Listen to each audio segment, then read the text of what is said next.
2020.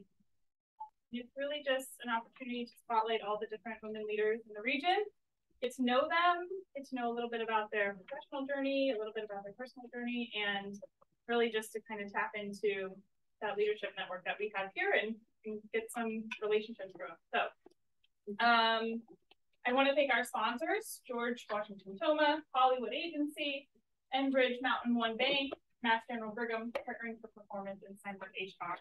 Those are our 2022 Will sponsors this year, so we thank them for their support.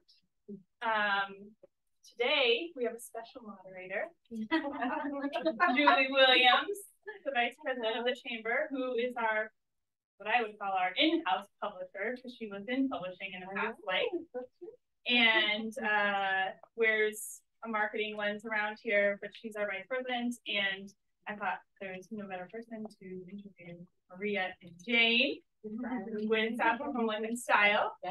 So with that, I'm going to just go ahead and turn the floor over to you and kick it off. Get started. Okay. Welcome, everyone. Great. I feel like you're so far away. Is this how everyone is? Like staying out of the line. Oh, you're staying out. I want to make sure that we did. Oh, yes, we are recording. Yes, but there's no one live. Nobody is live. And there's a link with it. And this is 50. Hashtag this is 50. So I'm going to do a quick bio introduction of Maria and Jane, and then we'll get into it. But this is, I mean, they are friends, and so I want them to be very. Maria here is a passionate storyteller and champion of all things local. She's the co-founder of PageView Media and the editor-in-chief of Southshore Home Life and Style, an upscale magazine dedicated to celebrating life in the seaside towns south of Boston. Previous to Southshore Home Life and Style, Maria served as the editor of Southshore Living, and her work has appeared in numerous other New England publications. Most recently, her team launched a new publication just out called Hingham Life, when she's not busy scouring the South Shore for inspiring people to profile. She enjoys hanging out with family and friends and spending time at the beach with her 8-year-old son, Dominic. Maria, thank you. And Jane Cournan here is, after spending 10 years as a financial advisor in Washington, D.C., Jane took time off to raise her 3 sons. We're all grown now. Well, grown. Well, it's still in college. Live through 18, which is what? Then you get a Being a self-taught marketing guru, publisher, webmaster, and serial entrepreneur, Jane is applying all those experiences and skills in her current position as CEO and co-founder of PageView Media. Having been a South Shore resident for 28 years now, Jane is passionate about celebrating the beauty and interesting stories of the South Shore and helping other small businesses get in front of the residents. Welcome. Welcome. So before we get into about you two ladies, like, can you please tell us about this beautiful magazine and its mission about South Shore Home Life and Style? Yeah, well, we have a very positive mission. We celebrate the stories and the beauty of the region. I always say we don't talk about anything controversial. We always wanted a positive story and a positive face, and have the reader join in the celebration of these stories. Yeah, and you know, we had both worked at a previous regional publication before. So when we created this magazine, we knew we really wanted to emphasize all the things that people in the community really loved. It's quarterly, so it comes out seasonally. And we cover all range of topics from food and drink, home design and decor, arts and culture, small businesses, entrepreneurship, a wide range of topics. And it's been really gratifying project. Great. So can you tell us a little bit, so I just read your bios, right? But there's so much more than what is stated there. So can you tell us, like, each of you, about your individual background of your journey to this point in your career? Yeah. Sure. So I was an English major in college, and I attended a small university outside of Boston, Regis College. And so while I was there, I studied English, but I had a focus on communications, and I chose some journalism while I was there. So I knew I wanted to get into the field of journalism in some fashion. And I grew up on the Cape. So after graduation, went back to Cape Cod and was looking for a job, and there were very few that I could find. So I ended up knocking on some doors, and I spoke with the editors and publishers of Cape Cod magazine, and I volunteered there for the first summer after I graduated, just for free, working, gaining experience. And the end of that summer, they were starting South Shore Living, which was a new publication on the South Shore. And so they said to me, do you want to come in here and be an editorial assistant? And I was like, all right, that works for me. So I have actually really worked my way up from the ground level, from the lowly editorial assistant through lots of different positions until taking over at South Shore Living as the editor of that publication, and did that for 10 years.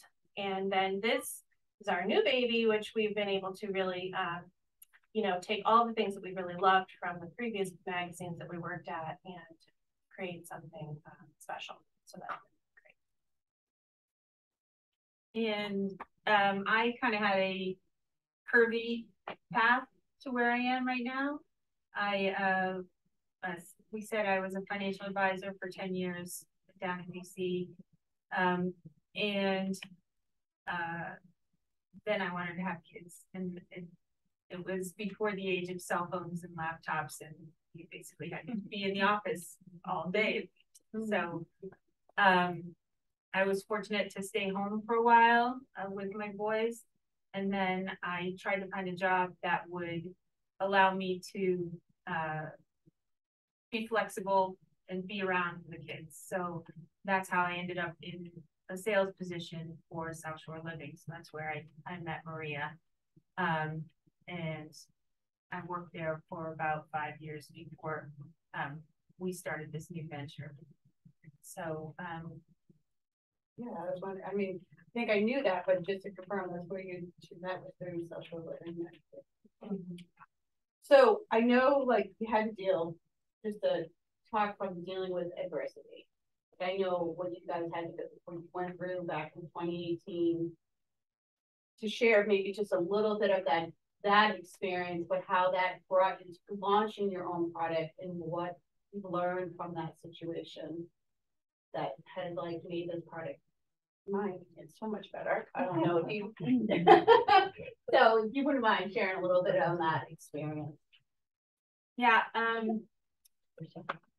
Well, come to find out, at South Shore Living, they own 12 magazines. It was a larger company called Lighthouse Media, and turns out the owner was less than honest. Let's say he wasn't paying the bills.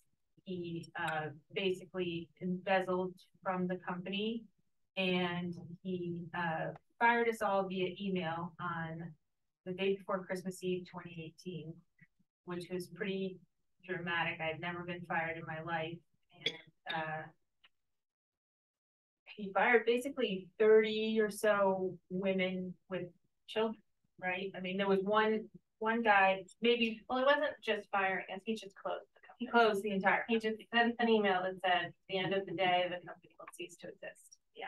So yeah, then, yeah, so it was definitely a shock. And after, you build something, we worked on South Shore Living for many years. And so you really create something that was popular, and we knew that there was a community that was supportive of that publication. And, Jane, and we had just had our best year ever. We had just had a big event for the Best of the South Shore, which was a huge success. Everybody loved it. So I basically knew how much money was coming in the doors and knew that it didn't close because it couldn't work.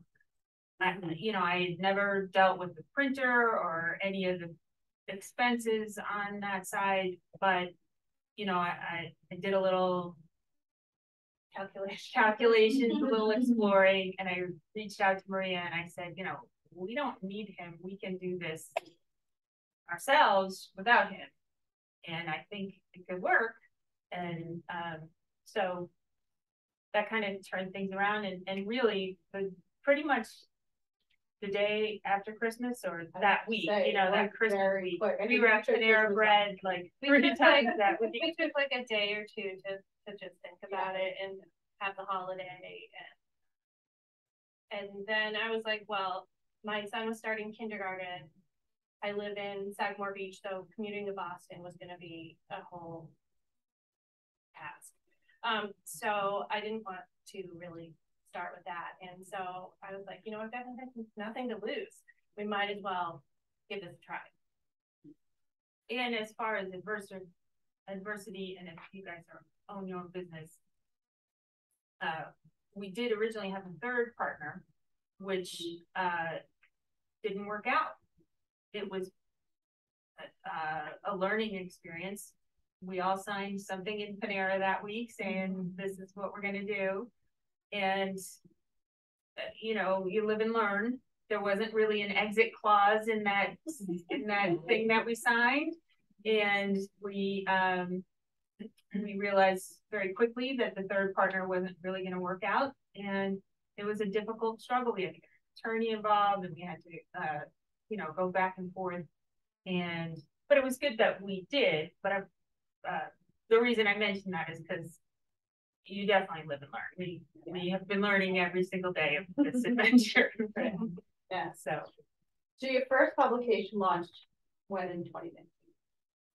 Well, so we lost our jobs in December of 2018, and we had the first issue of South Shore Home Style out in, is it April? Yeah. We knew that there were other media companies in the area that might see this gap and just swoop in and start something. And so we knew if we were going to do it, we had to do it right away. And so we worked really fast to establish those new relationships with the printer, me reconnecting with all the writers, contributing writers and photographers that we have worked with in the past, and graphic designers. We brought on one of the graphic designers that I had worked with. And so these are trusted people that we knew could really do the job and really worked with us to create this.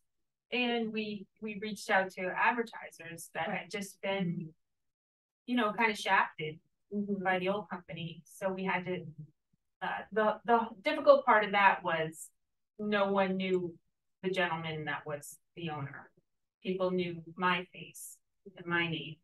And so I had to get out there quickly and explain to people what had happened and ask them for their support in the new venture. And we had some wonderful local businesses that were on board from day one, which was pretty amazing. Yeah, and for people who don't know the publishing industry very well, like you don't make your money from newsstand sales, so you definitely need the support of advertising to pay for the printing, which is very expensive. We didn't take any money from the company for months because we were just putting it all back into the business to make sure that we could pay all of our contributors right away, pay all the printing costs and any of the other costs associated with it. So that's amazing. It's like rebuilding the trust, right. like you said, it wasn't on you, but you were the face of the advertisers and you with the trust with all your contributors. Yeah. But I think that's a lot of the reason we were able to do it was, the trust that people had in the publications that we created, and they knew that they were going to be high quality, and they knew that, with myself and the designers coming on that we had worked with previously, that it was going to be a high quality publication. And that's one of the things we try to do is really set ourselves apart from quick, we're not a newspaper, we're not a free pamphlet. We try to be really elegant publications that you can put on your coffee table and keep for months and have as a resource. And we also try to really tell stories in a way that you're not going to experience online. Because obviously we're all reading stories digitally, and we even put out stories on our website as well. But there's something really great about the tangible factor of a print publication. And so we really, we put in a lot of effort into getting really quality photography and inspiring stories. So that's one of the things that sets it apart. I think it's great that you were able to hire folks that you work with, so right, helping them out as well. Yeah, great. So now as owners of the magazine, small business owners, how has it impacted your approach to this product? Like, what is it that you're doing differently? Because I do think it's a better product, but it's also still capturing the South Shore in such a lovely way that the prior one did okay with that too, because that was the product. Yeah, that was, but we, because as far as like the content, the editorial content, I did have a lot of control of the previous magazine. However, there were certain restrictions, and there was certain pressure, just for an example, because our company had many publications and there were shelter publications, there were home publications. I was told I wasn't supposed to do home design and decor stories in my magazine, even though that's a really popular thing. And, a lot of our readers really enjoy that. So that was one of the things we were able to bring into this new magazine, some of these topics that we wanted to touch on and we weren't able to previously. Yeah, that's right, that's true. So would you say your roles have changed over the course of the new publishing venture? Like, have your roles, I know, but for the folks here, like, has it changed? And would you say that, like, because you continue to work with each other for 10 years or more, right? Like, longer, do you complement each other? So, like, I'll start with the first question. Is so would you say your roles have changed with your new business?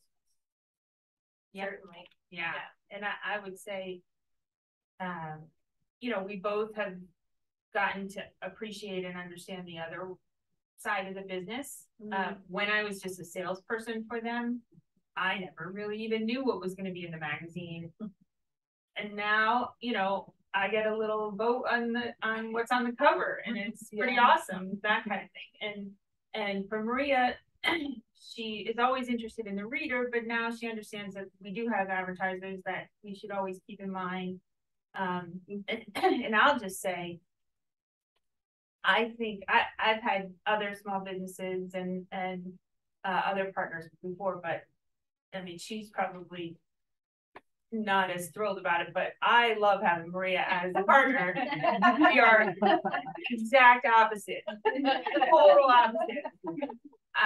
I don't even know how to describe myself, but she is very precise and thoughtful and excellent at what she does. And I love having a partner that is everything my weaknesses need, I think. Well, we definitely complement one another. Yeah. And I think that's the great thing too, is that we're able to trust that the other person is going to take care of their side of things. And, we do talk collaboratively about the business. We talk about, if we're going to make an investment in something, if we, want to change the way we're doing something, if we're going to change the paper stock or, whatever it is, it's all a collaborative discussion.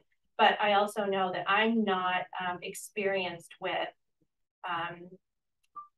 sales, things that Jane is good at. And so I'm able to trust that she can take the reins on that. And I can really focus on the creative side of things and working with the writers, photographers, and storytelling. Great. Yeah, that works out really well. So I had you guys right. I know it. So did you have mentors in this industry, would you say, or perhaps a different industry? And like, can you share with us like what you've learned, like a little nugget to share from someone stand out in your mind that has helped you along the way? Maybe even 10, 20 years ago, I had when I was thinking about this question, I had a college professor who definitely was inspiring to me because I went to a school that was not a journalism focused program, but I did have this one journalism professor who was, she was working for the Boston Business Journal and the Boston Globe, and she was freelance writing. And I remember taking her class, and she really kind of sparked that excitement for that type of media. And I know I was before like kind of thinking about, you know, do I want to go into television or some other kind of format of media. And then once I got into the job, you know, you come in not knowing magazine writing is kind of its own little like creative beast. It's not pure journalism. You're not just like telling the story of the events that are happening. It's not pure creative writing. It's kind of this mix in the middle. And I had one of the editors that I worked under, Scott LaJoy. He was really helpful to me in kind of helping me find my voice. And once you have that, it really informs a lot of the way that you tell stories and the way that you interview people. And I always remember him. I came to him once, and I'd done this big interview, all this research for a story. It was like on whales or something. And I had so much boatloads of information. And I was just like, I don't know where to begin with this. Like, I don't know where to start, you know. And he was just like, put away all the research and just, you know, think about what you know. You know what the story is. Like, you don't have to look at all of the evidence. Like, you can start telling the story. And it is really true. And it's really freeing. Like, you know, I still like doing interviews, you know, being able to really see people and communicate with them and internalize what they're saying. And then once you have that knowledge, then you can really, you know what the message is better for myself. We're all like, would you agree with that, Sarah? Absolutely. You know, right here. So, Jane, how about you? Well, I was not part of the industry on purpose. Like, I guess I've always loved magazines, just always, kind of a little obsession. I used to have like 15 subscriptions every month. So I did want to work for Lighthouse, definitely. But I feel like I benefit because I'm out there talking to small business owners every day.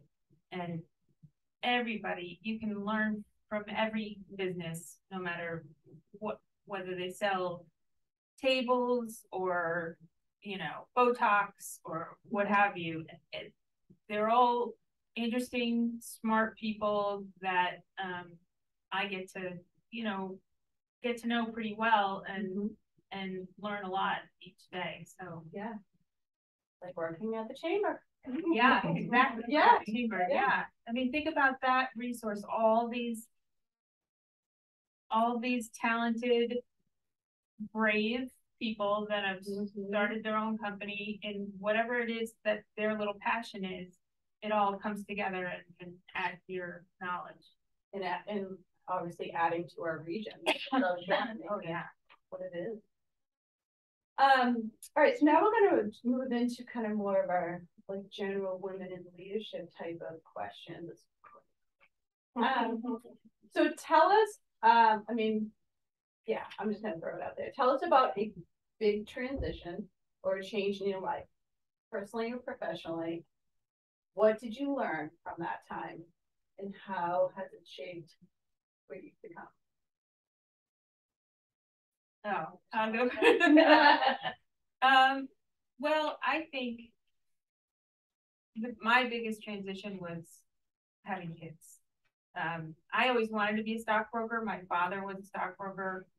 I was an intern all through college. I took my Series 7 on my 21st birthday and, you know, was working like 3 days after I graduated. But I never thought I was going to have kids. I was like, yeah, I'm career. And then, you know, you get to a certain age and my clock just went, you know, and I was like, oh no, I really want kids now, like out of nowhere. And my parents died when I was kind of younger, so I wanted to be home. So Yeah. So then I stayed home, and then I had to regroup and build everything around how I could care for my kids. And I think that affects most women. I know things have changed and many families are different, but I would say a majority of families, the women build their careers with the kids in mind more so than the husbands do. And that's, you know, that's different in every family, and everybody does what's best for them. But for me, I wanted to be around. So I think that was the biggest thing. And it actually opened up lots of different possibilities, and, you know, got my juices flowing in different ways than I had been before. Yeah, instead of just being like a one track.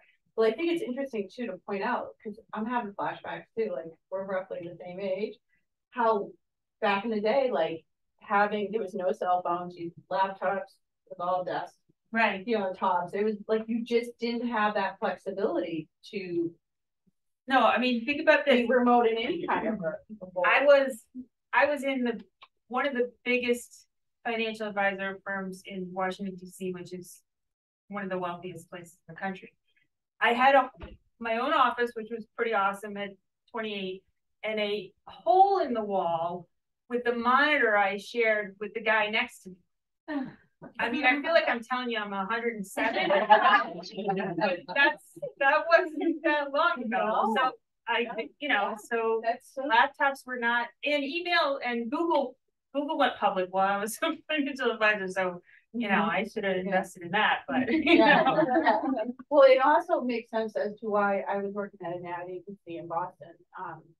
And they had their own daycare back in the 90s, the 80s and 90s, where the women, I worked in the media department, so it was mostly women that worked in that role, and they were racing out of the Hancock Tower, trying to make the 5 o'clock time, but it was like, they were pretty smart in doing that way before their time. Yeah. It's rare. I know. So how about you? Yeah, I mean, I would say two things. One, definitely having my son was a major, life change. And with my work, it's definitely helped me to relax. I used to put like every waking hour into my work. And, when you're like, before I was married, just like nights, weekends, any moments that you can suck up, just to get the extra work done and to prove yourself. And then you have a kid and you realize you have to set boundaries, and you have to say at the end of the day, yep, I did as much as I can, and I have other responsibilities. So that was definitely something that shifted the way that I work. But I think the biggest thing was probably the loss of my job, because I had worked in this industry for so long, and the only reason that I didn't move on to something else was because I loved it so much. And I kept every few years, you think about is this the time to move on to the next position? And I would always be rationalizing, no, I've got it really good. I have, this creative control, and I like the people I work with. And so I never made that next step, but I knew I was at this glass ceiling, and the upper management made that very clear that when I can be pretty honest about what I think about things and what I thought was best for the company, and that was not always listened to, so having a blank slate and having that opportunity to start something new was really the push that I needed to do something big. And so I think that was a blessing in disguise. Yeah. Hard to see that in the moment, but so what does leadership mean to you? And who can you point to in your life as an example of good leadership? Well, I was trying to think about this, and obviously I think a leader empowers whoever they're working with and tries to bring the whole team with them. I do think it's easier to point out a poor leader than a great leader, because everybody has their good days and bad days. But I think it's empowering people and inspiring them to do their best. You know, that's what I hope my kids work for, somebody that's inspiring them and everybody's moving forward together. And I think some of the best people that I've worked with, people who have managed the best, have, you know, they've communicated clearly and they've delegated and trusted that the people that they have on their team are going to pull their weight and, you know, reduce the amount of micromanaging that they have to do. Right. So what are the biggest roadblocks for women in leadership today?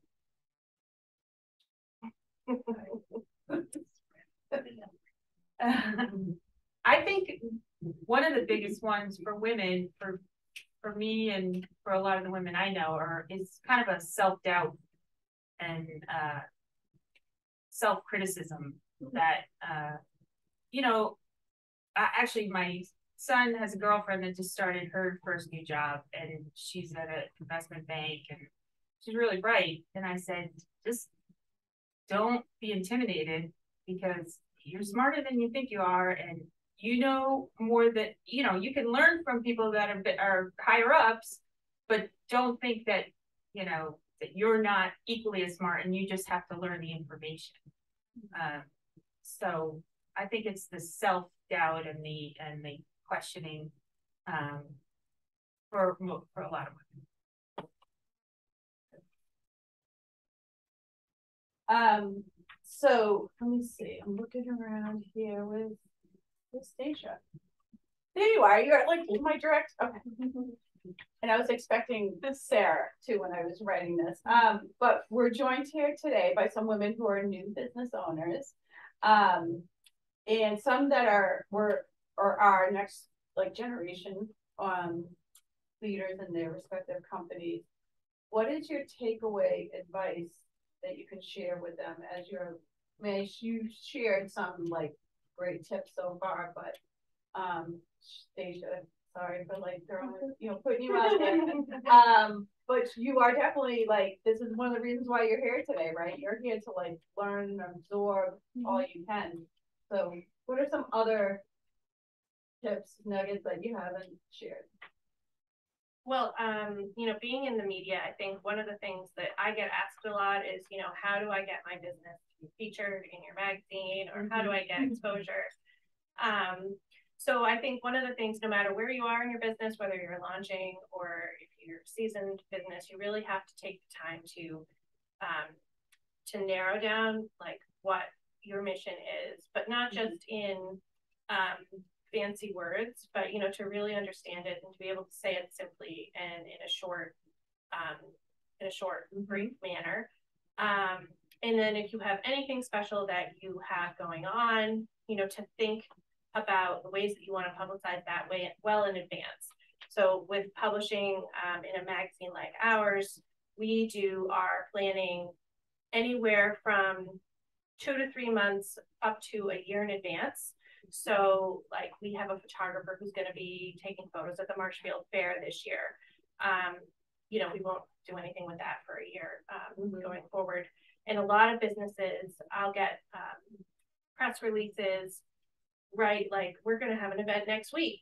And I think that's great. But if you could have told me 2 months ago, I might have been able to help you promote that launch a little bit better. And the other thing is that, you know, for anything that's a quick turnaround, you know, and I do from time to time have some last minute spaces, and we're able to pull together some fun pieces on small businesses. But the ones that have the most likely chance of being featured are the ones that are prepared with all of their information, but also high quality photography. And that's something that I think a lot of businesses forget about. And it doesn't matter what line of business you're in, it's really something that is important when you're looking to get the message out. and that can be said for print, but also for digital publications, anything you're going to do on social media. You know, there are so many talented photographers out there who can help you capture some imagery that will really help tell your story. And that, you know, from a media perspective is so helpful, because we do have photographers and we'll assign them to do photo shoots, but that takes time, and sometimes we don't have time.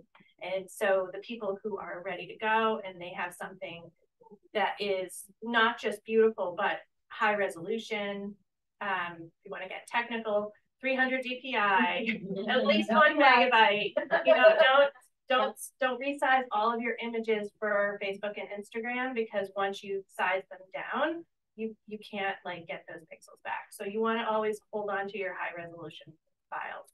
Yeah. And also know that you own the rights to the photos too, because you know, sometimes you might buy a print or like an image from a photographer, but you want to make sure that they that you're free and like legally allowed to distribute that for various media outlets. So just, it's a good thing for any businesses to know. Yeah, that's good. Keep our legal issue. Jane, do you have anything? Because I know we're going to turn it over to questions, but from the crowd. Yeah. Is there anything else you wanted to add to that, or even in general? Advice. Yeah. As a new business owner. Well, I mean, I think the one thing that we got from our experiences, you know, the saying, life is 10% what happens to you and 90% how you react to it. And that's good in a lot of situations. You have to just take in what's going on, and then your reaction will make all the difference. And you get to choose how you react and what you do with things that are happening to you. And I feel like we did a good job and we reacted in the best possible way. So. And also having the connections with people like the chamber, or, you know, we worked with SCORE, you know, and some of the other organizations that help with startups. Yeah, that's like one of the first places we came. You know, because, you know, we both had our silos of knowledge, but we had to learn a lot and learn it really quickly. And so having those resources and talking to people who have gone through the things previously is really hugely beneficial. Good. Yeah. I will add that the chamber, we've been in existence for 121 years, and we're still working on our value proposition. Our, like, we don't like to call it an elevator pitch, but like succinctly, what is that one thing that you do? That one thing that you're good at. So we just did an offsite on that. All right, so we're gonna turn it over to you folks, and please ask away for questions, Maria and Jane. Mr. Foreman. Follow up on Julie and what we're doing with branding. You promote the South Shore, you live in the South Shore. What would your elevator pitch be about the South Shore and why it's a more compelling place to live or work than anywhere else in the world? And you've been working on this for a while, right? 17 years. They can't get I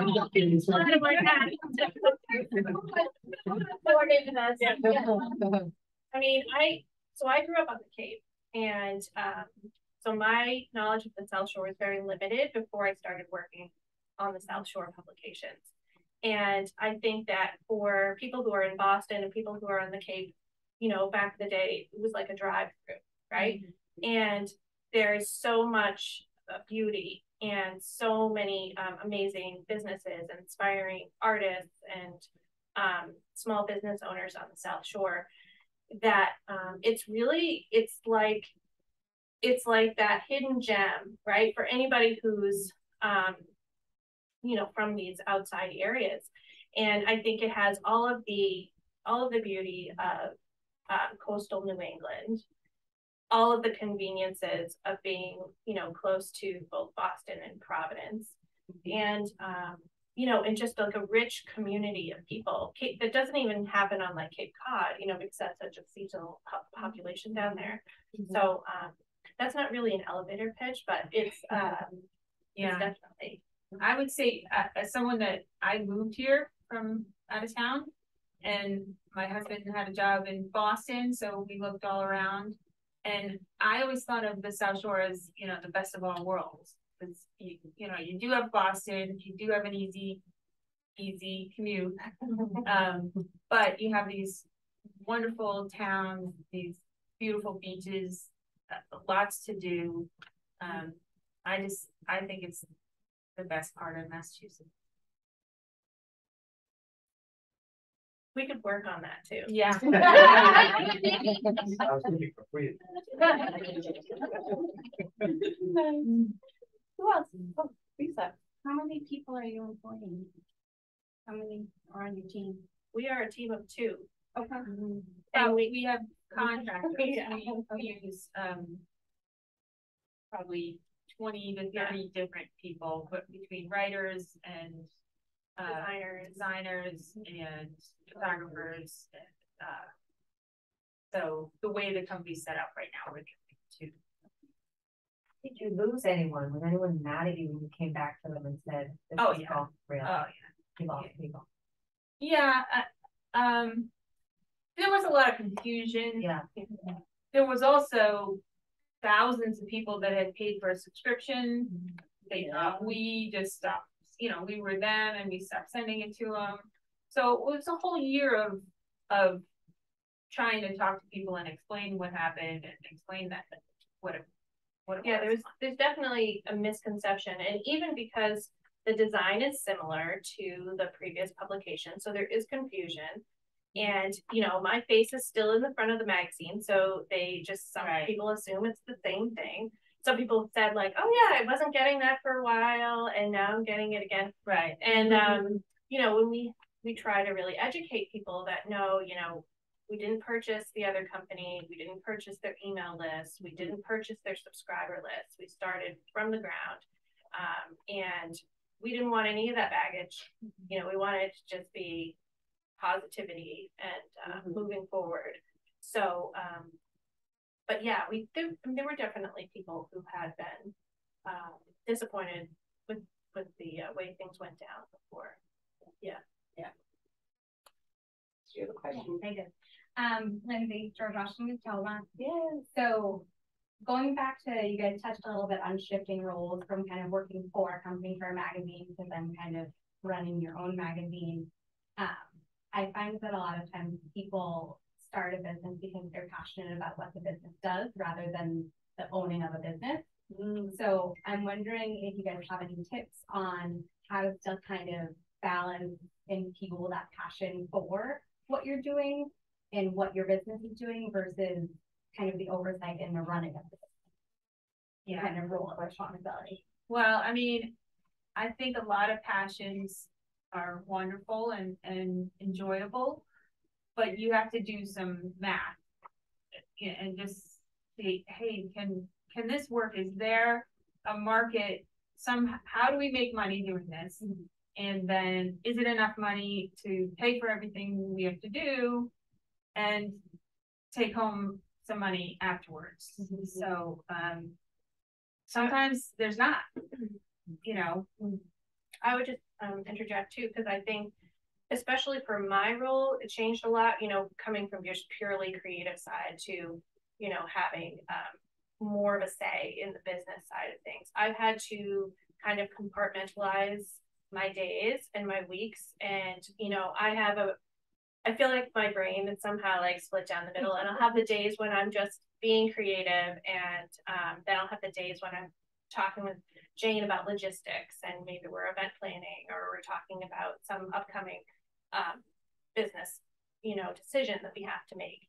And it is distracting. And if I'm spending a lot of time on the back end and talking about web design or whatever it is, it can take away from the day-to-day of your previous role. So, I mean, I think that's something that we we do have to balance, and we do have to put up some, some boundaries to make sure that we have the time to do both and focus, to be able to focus. Yeah. Focus, but a little ADD is helpful sometimes. Yeah. Yeah, no, it is true. Even in this kind of job, because like I'm always looking for stories everywhere I go. If you're scanning Instagram and I'll screenshot something and I'll just be in the back of my mind, or you have a conversation when you go out to a cocktail event and Jane will tell me about something, and you have to be able to multitask, and so I do try to focus to when I have to really get significant work done, but you do also have to be able to drop something and move on to the next project. There's a lot of like planning ahead at the same time of doing the things that you have to do on a day-to-day basis as well. So, and we did have the luxury of not pulling dollars in the beginning.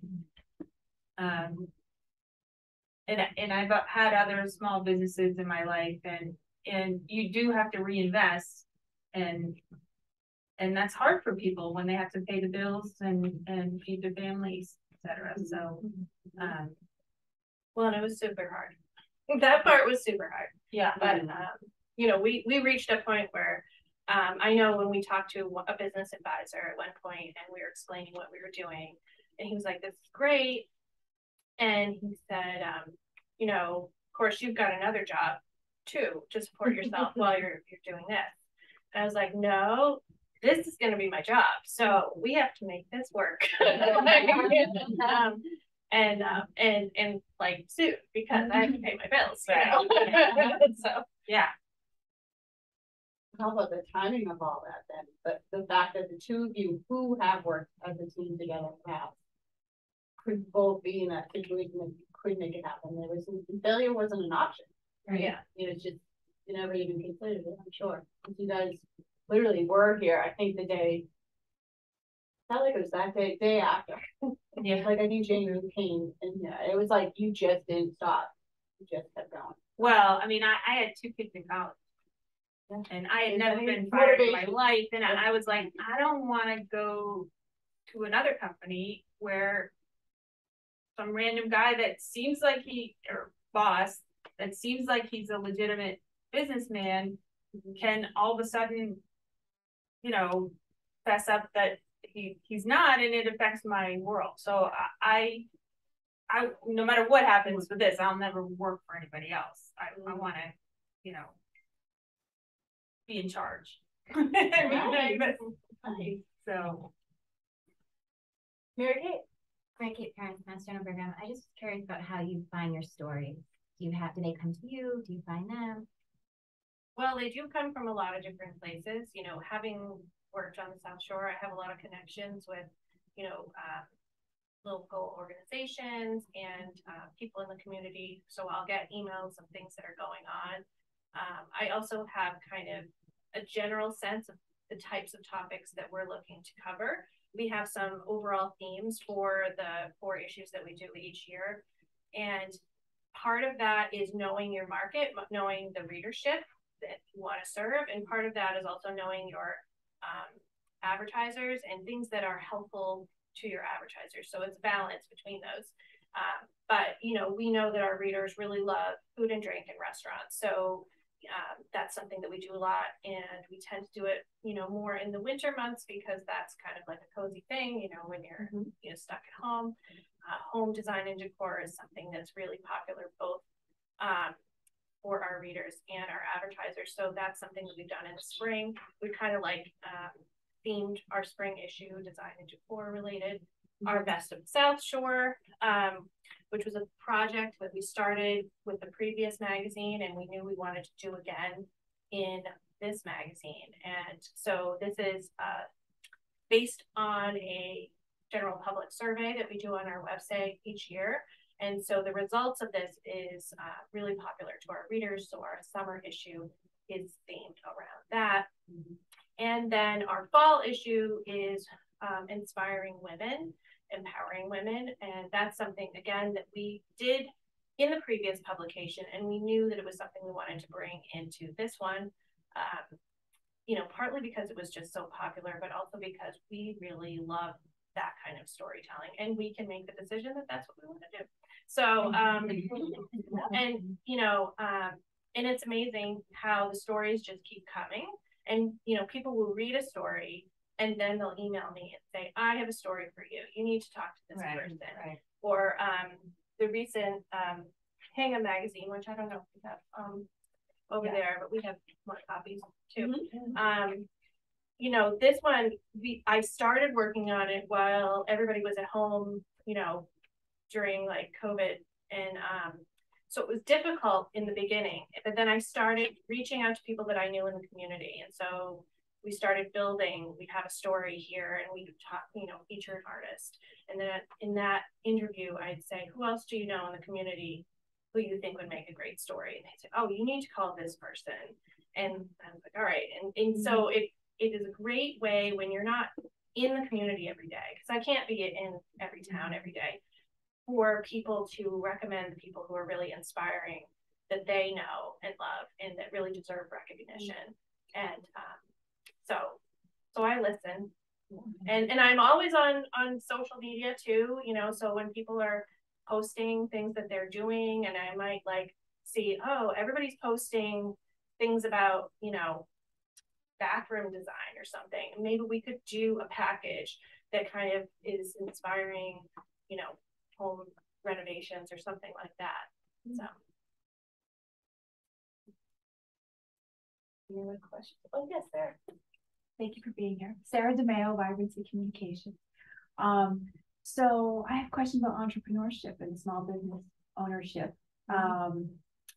So when you launched, Maria, you had editorial down, and you had sales down, but now you had to wear all of the hats, right? Yeah. And so talk a little bit about business owner, you always want to grow revenue, cut expenses, but at what point do you decide, when you're looking at the non-revenue generating parts of operations, legal, technology, workflows, strategic planning, how do you manage that? How do you say, this is something I'm going to teach myself, this is something now I'm actually going to go have an expert advise me on? How did you, just kind of your experience, you could kind of walk through that? Well, we're pretty new. Yeah. Learning there. Yeah. And we kind of had a very lean project even up till now. You know, we're very specific about the moves that we want to make and the things that we want to bring on. We're not trying to do everything all at the same time. We made some specific investments, such as the software that we invested in to do the survey for the Best of the South Shore, and some of the other projects that we've worked on. Well, one of the frustrations with the prior company was their online presence. I always, as a salesperson, you know, you see how things are going, and we wanted to make our website great and be able to reach people. So now, you know, I think Lighthouse was around for about 15 years, and they had a mailing list, email list of like 4,000 people. We've been around for 3 years and we have 48,000 people. I think that's, you know, you have to figure out what's going to help. Again, do the math, like what are we looking for that will help us build this, that the readers are looking for too. I can't tell you how many people I go talk to about advertising, and they say, how much is the cover? And I you know, there are other publications that you could be a mechanic and be on the cover of the magazine. And I say, well, you know, would you pick up that magazine and, you know, sit down with a cup of tea reading? Do you want to read about a mechanic? Not always. So our focus is always on the reader. And then how do we build that relationship so that it helps our advertisers get in front of that reader? Because the people on the South Shore are pretty awesome. They have a disposable income. They're attractive to advertisers. So we want to keep that relationship. We're bringing them stories and photography and information that they're looking for, and that helps everybody. And we, to get back to your question, we do wear a lot of hats. Yeah. Still. And, we, we'll both be helping to get website articles posted and, some of the tedious things that go on behind the scenes. And, we may reach a point where we're able to bring on somebody, more in that role, but we're being really careful because, one of the lessons that we learned from the previous business that we worked for was just how stretched thin it can get. And we want to be really smart about how we grow. And, and we're still pretty new. So we're just. Yeah. Like my husband is the subscription department. Yeah, that's great. And my son's to delivery, there's a lot of people. It's very easy to spend your money. There's a lot of people who want to, give you advice and charge you for that advice or things like that. And I find that the institutional knowledge or the experiential knowledge that Jane and I have is the most valuable thing, and sure that maybe if we wanted to grow national, we might have to bring on some kind of a consultant to talk to us about that.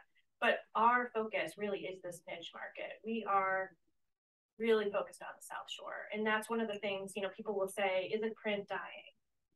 And it really isn't in the niche markets. Nationally, magazines have struggled, over the years as the digital publications have taken a lot of that market. But smaller publications that are really focused on their markets are surviving. And actually, there's a lot of startups happening similar to us. So that's been really exciting to see.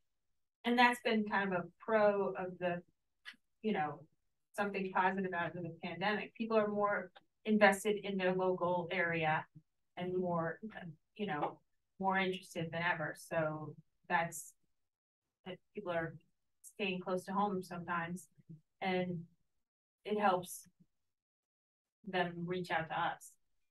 And I think bring it back to that value proposition, staying true to who you are, will always work out in the end, because you can't be everything to everyone, right? Yeah. So staying with your editorial mission, Yeah, and because it's it would be great to have a bigger team, but at the end of the day, it has to be cohesive. So it does help when I'm able to touch all the different things in the magazine to make sure that it's all going to fit together and work together. But I do hope that we grow eventually. Yeah, and that was going to be my question. Now that you've survived the first few years of being in business, what are your goals over the next few years?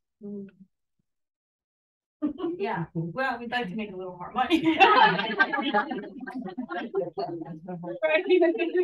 Yeah, I mean, we've been burning the candle, but we would like to hire more people and just consistently.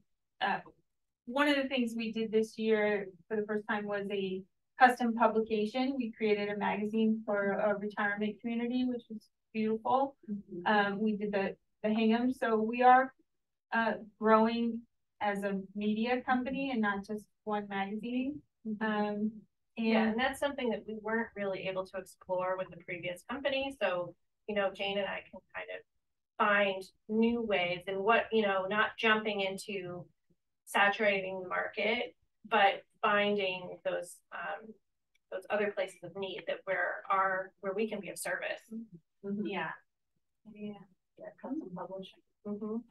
I mean, that's the thing with printing, with I know from when I was in it, the early 2000s in publishing, it's like paper is a commodity, and that it's gonna go up and down, up and down, right? But so it's let's hope it goes down. I know, right? But that squeezes your margins, so and that's this past issue, we're going to raise the newsstand price, which it's a decision that we don't want to charge a lot for our services, but everything's going up and we wanna just be reasonable that if we're gonna do this, we have to be a profitable business, so. Yeah, and some of those things are out of our control, like the, you know, the paper, you know, we were working on, was it the best of issue when, you know, the printer called and was like, yeah, that paper that we told you was gonna be allocated for the year, we don't have that anymore. We can't get that anymore. So here's the more expensive paper that we're gonna print it on, and here's the extra high bill that you're gonna get, you know, at the end. Yeah. But you know, the quality is something that we take really seriously. You know, even sometimes I go to the newsstand, and I've always enjoyed looking at other magazines for inspiration to see like, what do they do well? And half the time when I go there now, I'm like, we did this better than them. And like, you know, like because because they're like, you know, cutting down on the paper quality or you know, Any other questions? What do you think the new trends are going to be coming up in the next year? You know, right into the winter. Scoop on that. Lifestyle trends. Like you were saying, like food and drink were very popular, but what else do you see coming, you know, that people are doing more of since we're all so stuck home? Well, definitely, you know, the home renovations became huge, like during the pandemic. It was really interesting because, you know, we were understanding a lot of businesses had down years, except for the home builders and designers and architects and everybody they were like gangbusters. And I think because everybody was home and they were suddenly like looking around their home and thinking, we should really update this. So I think that is still really going strong, and people are, one of the things that one of the designers I talked to said recently was that, you know, people are getting a little bit more creative with how they're designing their homes, because if they're going to spend time there, they want it to be a little bit more comfortable. Maybe it's not quite as sleek and modern and, you know, minimalistic, because, you know, they're going to be there for, especially if they're working from home or, you know, they're there with their family.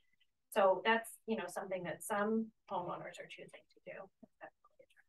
And I think as far as trends, I think there's a lot more color. I mean, everybody loves a white kitchen, but there's some pretty awesome designers in the area that are doing, you know, beautiful navy blue or a deep green. And we're by the coast, we work with like tiles and sea colors, and nobody wants to be too, you know, beachy themed, but I think color is definitely more of a comeback than the gray and white everything. Yeah. And then I think also just small businesses popping up. A lot of people took the chance. Like there are so many stories where they say, oh yeah, well, COVID hit and I reassessed my life. I took stock at like all the hours I was commuting or whatever it was, and they decided, you know what, I don't want to do that anymore. I'm going to chase after this other dream that I had. And so that's been really exciting to see all the people who have taken that and built new small businesses community. I've noticed from my business that a lot of people from being on Zoom have gone in to go talk to white men in the teeth. Oh, I know. I'm the person on that screen. I know. Because I know myself, I'm just looking at me. And